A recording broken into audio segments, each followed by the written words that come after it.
Let's answer this one. Let's solve for x for the equation 5 raised to x minus 1 is equal to 1 over 125. So yung gagawin natin is copy natin yung left hand side of the equation which is 5 raised to x minus 1.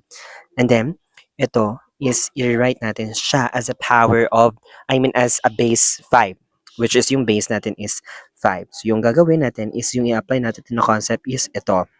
Di ba, halimbawa, kapag may a raised to negative 3 ka, yung sagot para dyan, para ma-get rid of the negative exponent, i-rewrite natin siya as ganito, 1 over a cube.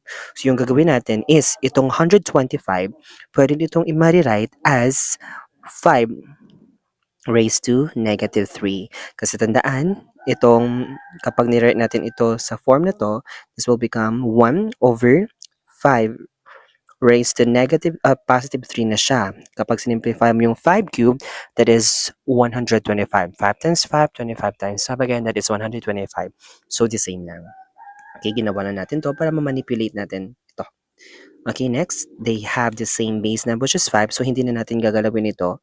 Yung gagalawin na lang natin is yung x minus 1 is equal to negative 3. Then, to simplify this, we need to use the concept or apply the addition property of equality. So, add both sides by 1.